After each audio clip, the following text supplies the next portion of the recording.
President Trump trying to distance himself from Jeffrey Epstein. His questions around the Epstein files have followed Trump on his trip to Scotland. Let's go to CNN's Caitlin Collins. Caitlin?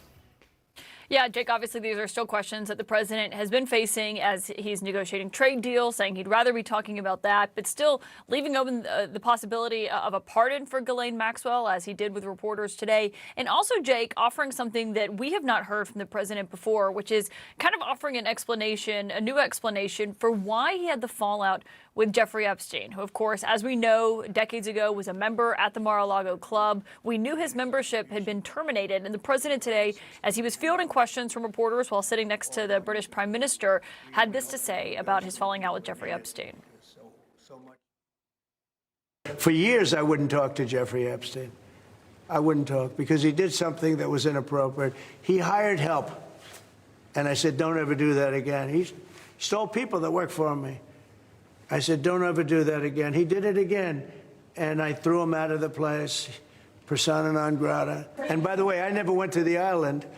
And Bill Clinton went there supposedly 28 times.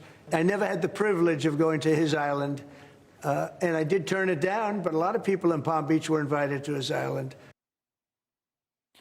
There, Jake, the president listing off other people he claims that went to Jeffrey Epstein's island. But when it comes to that, Jake, it was new that he was saying that is why they had a falling out, because Jeffrey Epstein was trying to hire his staff away. We had not heard that previously. Just had been reported that they had a falling out, something the president himself has alluded to. But, Jake, also something the president said today was saying that he does have the right to pardon Ghislaine Maxwell, which, of course, we know he does, but leaving open that possibility, though he did tell reporters no one has approached him about a pardon for her. He said it would be inappropriate to talk about it at this time. But obviously, Jake, it comes as the Deputy Attorney General, Trump's former personal attorney, just met with Ghislaine Maxwell for about 9 to 10 hours last week. It's not clear what came as a result of that. They said maybe they would release more information at the appropriate time, but we haven't learned more. But we do know that Maxwell is obviously seeking a pardon, Jake. I mean, you read any of the statements from her attorney, and it's making quite clear that is what they believe is on the table, or at least maybe a reduction in her sentence as well. And of course, this comes as right now the Trump-led Justice Department is fighting her appeal for her conviction to the Supreme Court. We just had a brief today from her attorney where they were making a direct appeal to him, Jake, and saying, quote, we are appealing not only to the Supreme Court, but to the president himself to recognize how profoundly unjust it is to scapegoat Maxwell for Epstein's crimes. So, of course, Jake, she was convicted for her crimes by a jury and is serving that 20-year sentence. It's a question of whether or not the president steps in there. And just as a factual matter, Caitlin, I'm not sure President Clinton, that it's been confirmed that he's visited Jeffrey Epstein's island once, much less 28 times. Certainly people visited Epstein's island, and certainly Bill Clinton, as well as Donald Trump, used Jeffrey Epstein's plane. But is there any proof of any of what he just said? No, and I should note also that Bill Clinton, similarly to Donald Trump, has denied any knowledge of Jeffrey Epstein's crimes, saying that he did not know about any of that in the decades leading up to it, because there were, of course, questions about this as we were talking about that birthday book where there was a birthday greeting from Donald Trump, which he's suing the Wall Street Journal over for reporting on, and has denied actually authoring it. There are a lot of other names of powerful people, Republicans and Democrats alike, who have appeared in that. All of them have denied, though, knowing about Epstein's crimes. Well, somebody knew. Caitlin Collins, thanks so much. And please do not miss Caitlin on her show, The Source with Caitlin Collins. That's tonight and every weeknight at 9 Eastern, only on CNN. Let's discuss all this with Preet Bharara, former U.S. Attorney for the Southern District of New York from 2009 to 2017. Preet, good to see you. So President Trump again did not rule out pardoning Epstein's accomplice, Ghislaine Maxwell, saying he had the power to do so, which of course he does. She sat for 2 interviews with Deputy Attorney General Todd Blanche last week. Blanche, of course, Donald Trump's former personal attorney. Is there any sort of information that Ghislaine Maxwell could provide that in any way could possibly justify her getting a pardon? I can't think of any. Look, she, like every other defendant in the federal and state system, and certainly in the Southern District of New York, always has an opportunity to cooperate and get leniency from the outset. If that person is credible, if that person accepts responsibility for their actions, and if that person has real substantial information to provide substantial assistance to prosecutors to hold other people accountable, generally and preferably up the food chain. All of those opportunities were available to her at the start of her prosecution, at some point in the investigation of her.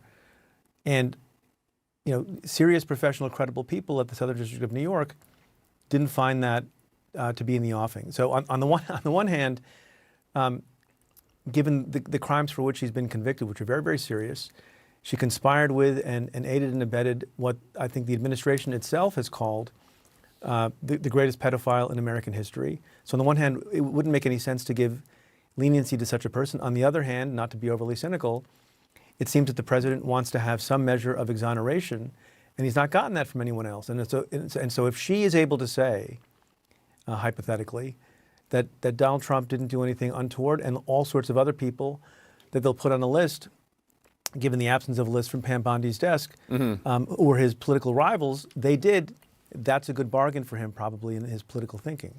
You know Todd Blanche. He used to be a prosecutor in the Southern District of New York. What do you think he's looking for in these Ghislaine Maxwell interviews? And what sort of pressure might he be under from President Trump? I don't know what he's looking for. I mean, part of the problem with all of this, and I know him and I like him and he's a good lawyer, is there's not been transparency on a whole variety of issues. We don't know exactly why he went there.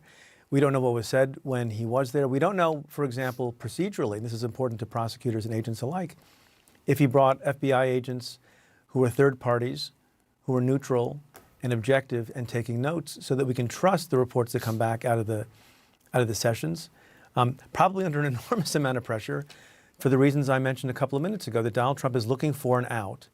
He's looking for something that he can wave around, I believe, and call an exoneration. He's done that on multiple occasions before, even when there are documents and conclusions that don't exonerate him. I hope he resists the pressure. Yeah. Today, Maxwell urged the Supreme Court to take up her appeal and overturn her sex trafficking conviction. She says that she should have been shielded from prosecution by that sweetheart plea deal Epstein made with federal prosecutors in Florida back in 2008.